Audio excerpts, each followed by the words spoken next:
Pajama Garrett's here with another OSRS video. In this video, I'd like to make it a little discussion. And then in this discussion, I would like to talk a little bit about should you get a free-to-play or a members account for when you're playing old school RuneScape on alternate accounts. And the question is, it really depends.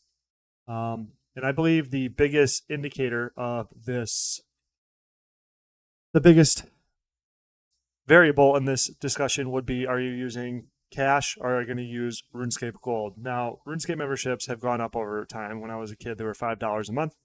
The game was a lot smaller back then, and money was different. Okay, but anyway, so it is $12.49 a month.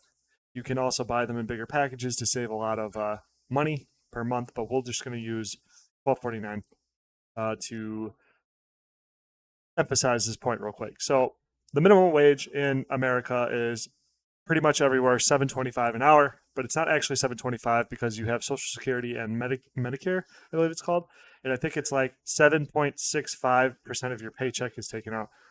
If I did that math correctly when I looked it up, and that should be $7.25. Yeah, so we're going to say $6.70 an hour is the actual minimum wage in America. Now, if you work for 2 hours, that'll be enough and some change to pay for a membership to maintain a 30-day membership on your account. So just when you break that down to minutes per month, it comes down to minutes per month, obviously. But if you take that per 30 days and you break that down, so 2 hours divided throughout 30 days, you have 0.06 repeated hours. But if you take that times 60, it comes out to 4 minutes a day of labor to maintain a membership.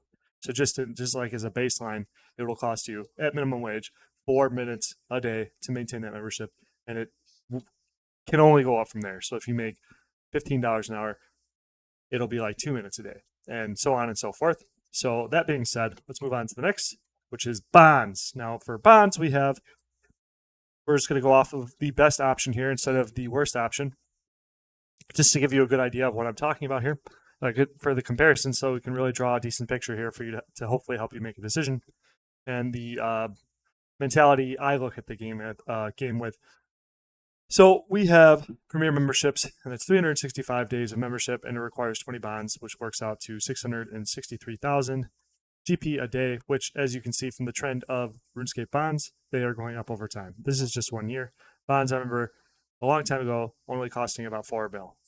But they are going to continue to trend up as inflation hits the game, so just keep that in mind.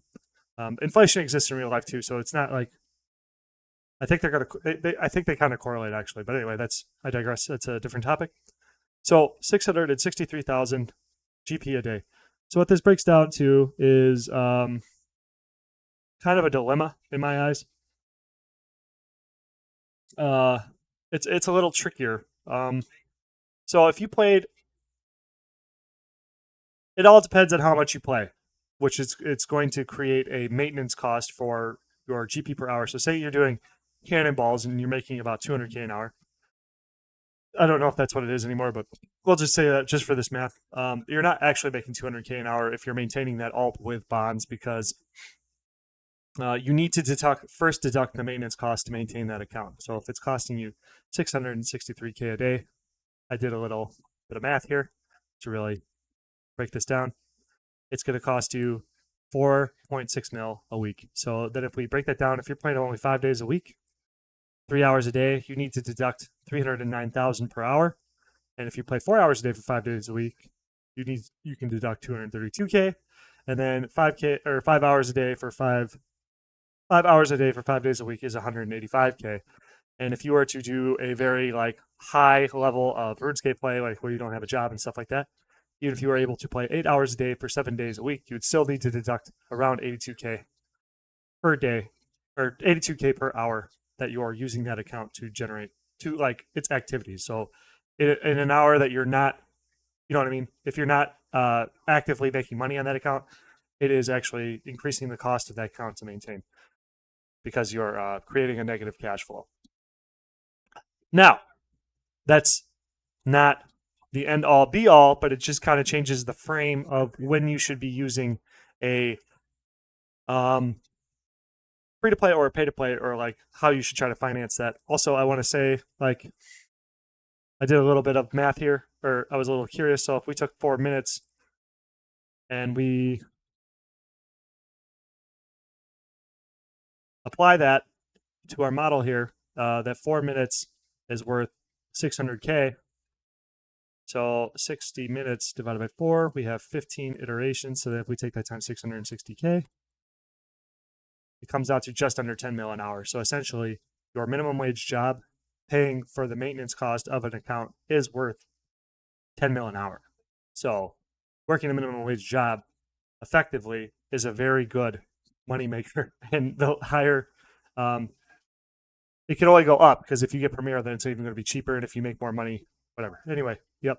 So that's just, that being said, just move on a little bit. So let's just take a look a little bit at the money making guides here and how I kind of perceive these. So if you're going to be completing the Fortis Coliseum and that's your goal with the account, then go for it. Like that huge number I was talking about before in this little paint document here, 300K and 16 mil an hour is nothing. It's nothing. So I mean, like, then it becomes worth your time to spend bonds to do this.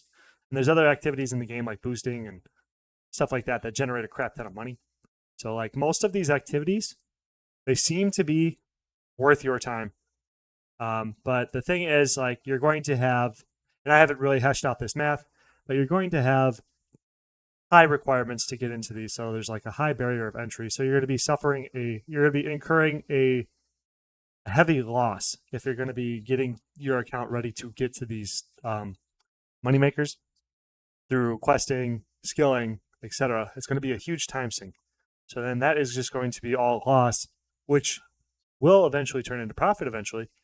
But the thing is that, are you at that level where you are going to be able to suffer that kind of GP loss and time loss? Are you going to be able to defer long enough to realize your goals as a RuneScape player? Because as you head down the list, you start heading into things that aren't that much money. You still have like quite a high time investment here for like Callisto. That's still a wild moneymaker too, so it is variable. It's not actually 3 mil an hour because you'll get PK'd a lot. Revenant Caves the same. Pickpocketing Fires, 99 thieving, that would be quite a bit. It's a simple requirement. Sins of the Father is not. Even like rogue equipment and stuff will require like a few hours of whatever, you know what I mean? But that's not that much. 70 Piety is going to be a huge GP. Like Warcath, Dagonoth Kings, Revenants, Court Beast, all of these things so far, I'm seeing kind of a high barrier of entry. Now there's going to be good ones, like let's say buying kegs of beer. I don't know what the turnover on that moneymaker is, but that seems pretty decent and a low entry. You just need cash, I'm assuming, up front. Opening sinister chests, this seems pretty good. You have some decent options here that you could consider making a pay-to-play alternate account for. But again, like, where it all depends on where you want to incur a loss. Like, is this enough profit for you to make it justifiable for you to have another member, like an alternate account? Because like generally, for me, alternate accounts are there to serve a purpose, and that usually is to just make money. So in terms of all of the money makers that are available to members, a lot of these start to look not as good, especially then if we go to a free-to-play alt, which is what I kind of advocate for newer players, who this is kind of for.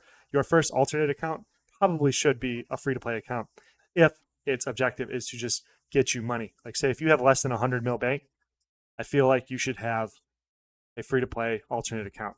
Because if we look at the top here, yeah, smithing rune items at 99 smithing is 1 mil an hour.